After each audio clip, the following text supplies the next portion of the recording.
Well, this week, the Dartmouth University Political Union organized a debate on gun control. That debate featured David Hogg, a former student at Marjorie Stoneman Douglas High School, which saw a mass shooting in 2018. Hogg is also one of the co-founders of the March for Our Lives, a gun control advocacy group. Hogg was debating Jeremy Cohen, Spike Cohen, the Libertarian presidential candidate in 2020. But someone else stole the show. A New Hampshire Republican congressional candidate named Lily Tang Williams. Take a look.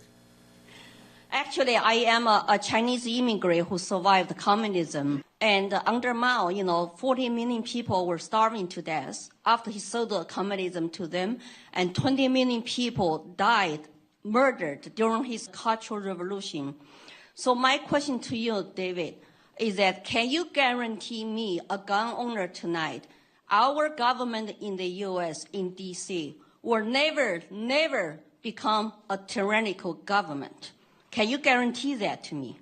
There's no way I can ever guarantee that any government will not be tyrannical. Well, then the debate on gun control is over because I will never give up my guns. Never. Joining us now to talk more about this, the co-founder of BASEDPolitics, Hannah Cox. Hannah, great to have you back. Good to be here, John. I mean, and that's it, right? I mean, that's really the crux of the gun control argument, the reason why we have the Second Amendment in the Constitution, and the reason why immigrants a lot of times from communist countries so appreciate the Second Amendment.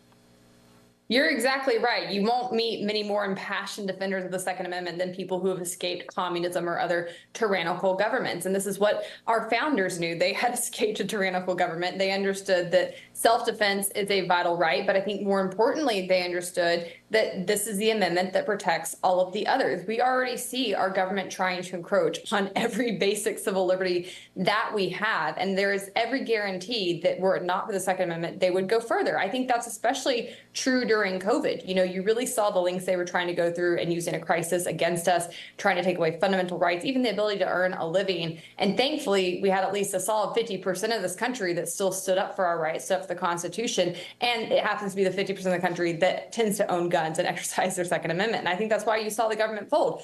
Were we not to have those rights, I think you can look at history, you can look at globally what has happened to other countries and other populations. The minute they lose their fundamental right to self-defense, that is when things go down the toilet for them. So I think she's 100% correct. I'm glad that she was there to weigh in, because oftentimes I think it's just much more meaningful to hear from people who have actually lived through those experiences. I think Americans are often very far removed from those realities, and they need to have a wake-up call. Yeah, I find, and you may have found this as well, that a lot of leftists don't like to read the history books, especially when it deals with communist countries, because they don't like how those stories end. But we know how they end. And I also wanted to compare and contrast that debate where you had a gun control activist there debating someone who supports the Second Amendment, the 2020 Libertarian presidential nominee. Compare and contrast that to this video from our friend Julio Rosas, when we saw Black Lives Matter protesters shout down people who attended a Kyle Rittenhouse discussion recently. Take a look at this. And I think we've actually had to mute this because of the foul language coming from some of these students and attendees. This was at Western Kentucky University just a few weeks ago. So, I mean, this is how the left wants to have a debate on gun control, where they hold up signs, call Kyle Rittenhouse a murderer, even though he was acquitted, and they just want to yell at you if you support the Second Amendment.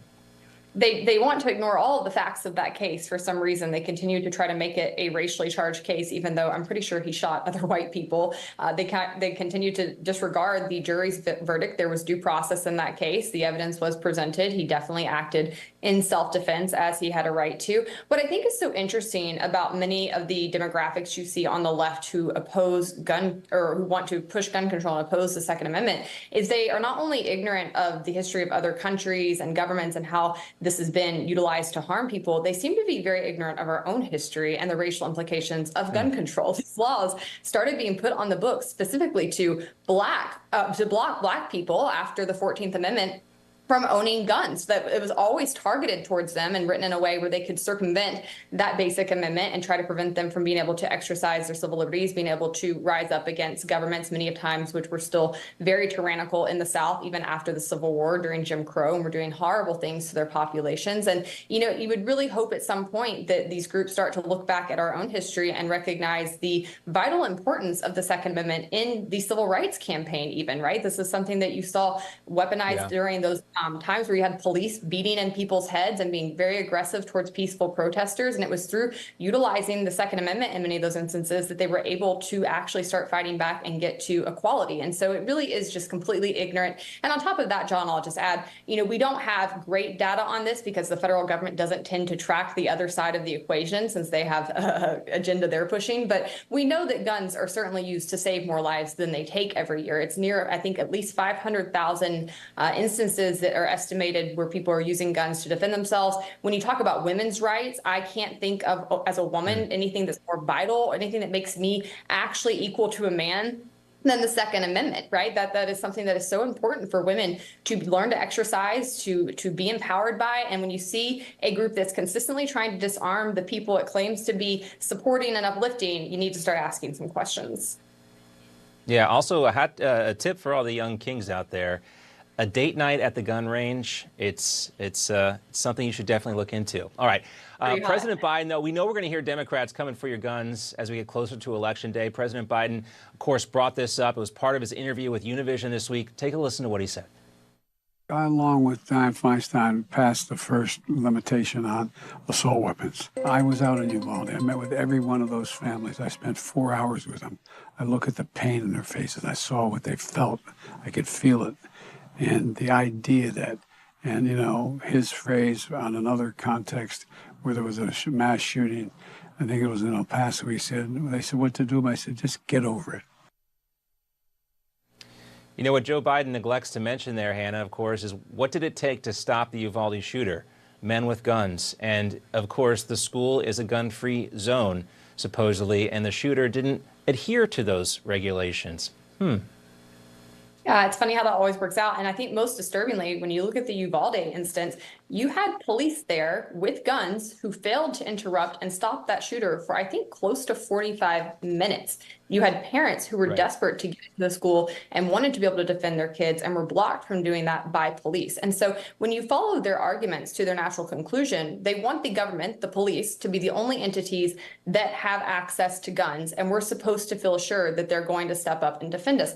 That's ridiculous. We saw the same thing in Parkland, actually, where there was a police member on the grounds who ran and hid and allowed more kids to be killed during that shooting. And then I believe it was after the Parkland instance where we had the Supreme Court rule that police do not have a duty to defend you. They do not actually have anything compelling them to engage, to fight on your behalf. If they happen to, that's great, it's heroic. If they don't, well, you're out of luck. So they want you to be sitting ducks, and they want you to be sitting ducks in a world where these people have no duty to even defend you, despite the fact that you are paying them to do so. It is so short-sighted. It is so ridiculous. If I were someone who had a kid in schools, I think the top thing I would want to see is the ability for teachers to be able to defend themselves in their classrooms. My mom was a public school teacher for many years. She was very concerned about her inability to defend herself and the kids that she was charged with protecting. I really think that this is something that gets people killed ultimately, and people cannot sit around and wait for the government to protect them. That is childish to think that it ever will. You need to be able to defend yourself. You need to be able to defend your children. And I also think it's just so hypocritical for the left that harps on and on and on about issues with policing. And by the way, I'm with them, right? I actually agree. I think policing is an incredibly corrupt institution in this country that needs massive overhaul and reform.